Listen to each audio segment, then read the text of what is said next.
Olá, bem-vindos a mais um programa Arte da Guerra com o embaixador Francisco Seixas da Costa e, como tem acontecido há quase 3 meses a esta parte, vamos começar por esmiuçar um pouco o que foi a semana da guerra na Ucrânia. Como é que tem visto o que se tem passado no país? Eu acho que este programa vai ser, no dia em que não tivermos a guerra na Ucrânia, é bom sinal. É sinal que as coisas se atenuaram. Este programa também é, de certa maneira, um barómetro daquilo que se passa na situação internacional e a tragédia da Ucrânia é, de facto, digamos, aquilo que nos mobiliza mais no quadro atual.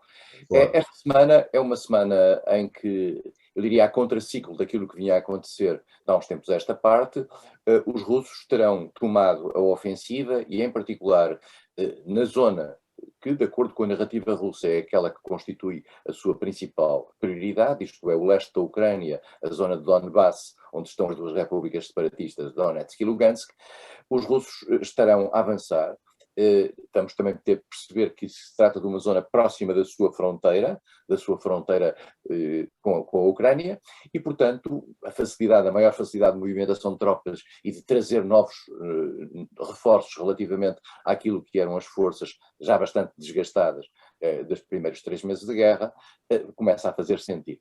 E, aparentemente, as forças ucranianas, que, convém dizer, mantinham criados desde há 8 anos para cá, uma espécie de linha da frente, já com casamatas, etc., no fundo, preparando aquilo que seria a retoma da sua soberania no território de Donbass, aparentemente estão a ser escorraçadas, digamos, mais para o centro do país. Eu digo mais para o centro, embora, olhando para o mapa, as pessoas possam ficar com a sensação de que ainda é muito longe do centro do país, etc. Mas nós temos que perceber que as forças russas, em termos de espaço e de área em que avançaram o equivalente a 2 vezes o mapa de Portugal. E, portanto, tudo isto, em termos de avanço de tropas, de combate relativamente àquilo que eram as defesas ucranianas, traduz, de facto, uma supremacia aparente, segundo as próprias forças ucranianas, das forças convencionais russas nesta altura. Portanto, este é, digamos, no terreno, esta é a zona mais importante. No momento em que falamos, está rodeada uma cidade, Sievierodonetsk, que aparentemente é uma cidade-chave por um conjunto variado de razões que têm a ver com as linhas de caminho de ferro, com as linhas rodoviárias, etc., nessa área, e a Ucrânia está numa situação, eu diria, defensiva, à espera um pouco daquilo que vai ser, ou poderá ser, o reforço de armamento sofisticado que possa compensar a diferença que tem neste momento face aos russos. E depois há a situação no Sul. Eu acho que essa situação no Sul tem sido um pouco esquecida por virtude desta ação centrada na Zona Leste. Mas a situação no Sul é vital pelo seguinte.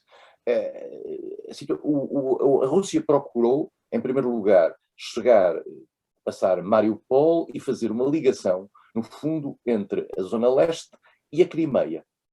E, em particular, e nós já não nos lembramos muito disso, há forças que saíram da Crimeia logo no início da guerra para a zona de Kherson, que é imediatamente a norte da Crimeia. Dir-se-á, é a tentativa de criar uma nova frente. Bom, há ali um ponto extremamente importante e que só se percebe estudando aquela região. É que Kherson é a zona que tem água e a Crimeia não tem água. E a Crimeia vivia há 8 anos sob uma fortíssima dificuldade no abastecimento de água.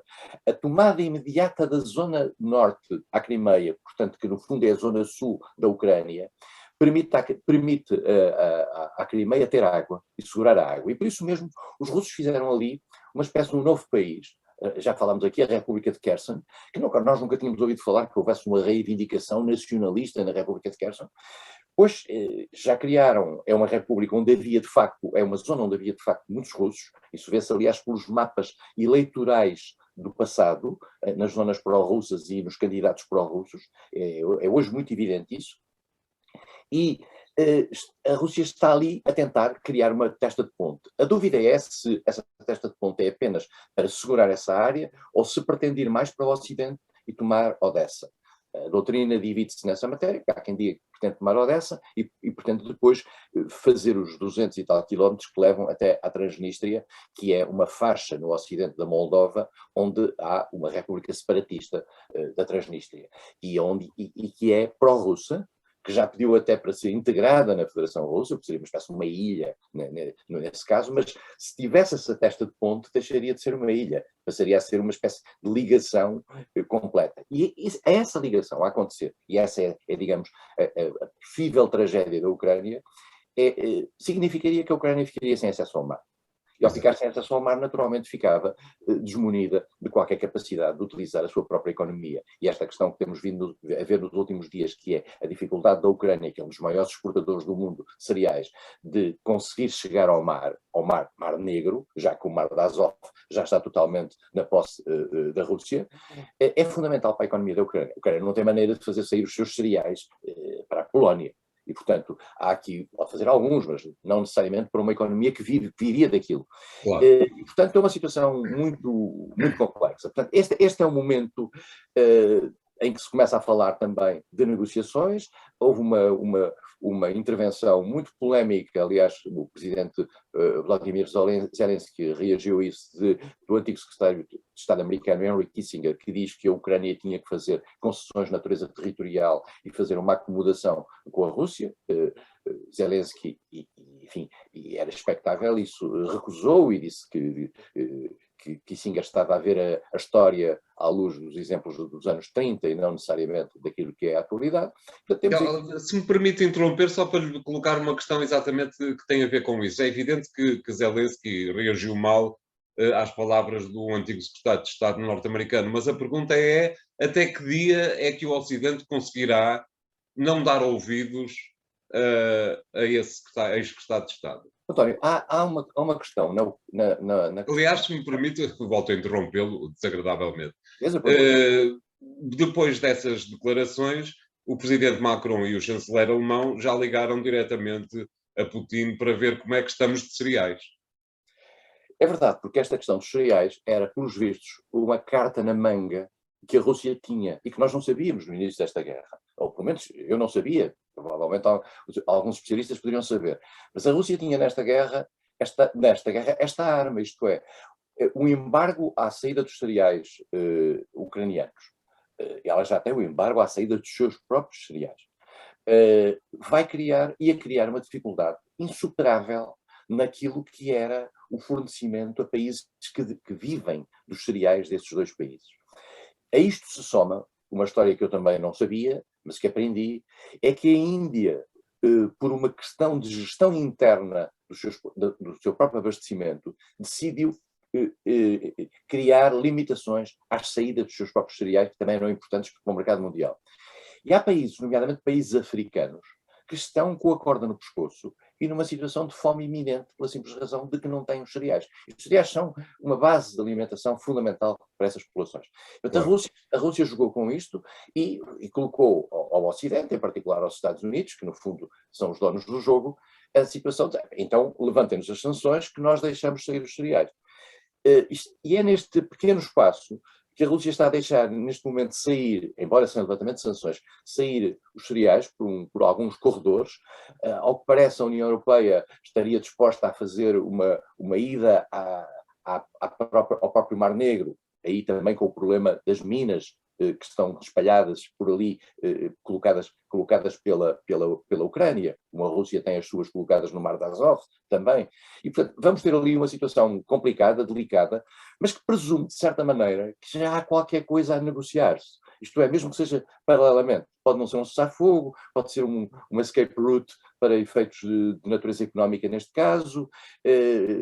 Nós vimos, por exemplo, que barcos russos já levaram minerais da Ucrânia, os ucranianos dizem que são roubados, para a Rússia, e, portanto, como já tinham, aliás, levado, aparentemente, cereais da Ucrânia para a Rússia, que os ucranianos também dizem que são roubados, aparentemente são, e, portanto, estamos aqui num tempo de negociação, como disse, houve esta conversa telefónica de Olaf Scholz e de Macron com Putin, que aparentemente não deu em nada de concreto. Nós sabemos que há, ao nível de questões que presumimos ligadas a armamentos nucleares ou não convencionais, conversas entre os americanos e os russos. Houve uma reunião que foi divulgada entre o chefe das Forças Armadas americanas e o chefe das Forças Armadas russas. Há indicações russas, não desmentidas por Washington, de que há negociações para em torno daquilo que podia ser o Tratado START 2, o novo Tratado START, que tem a ver com as equivalências de forças. Nós temos que perceber que, para além da questão da Ucrânia, há a questão global entre as superpotências. Pode-se dizer, a Rússia não é uma superpotência, os adjetivos aqui não interessam, tem aquilo que é importante para ser uma superpotência militar, que é as armas nucleares. E é essa questão que está a ser discutida. Claro.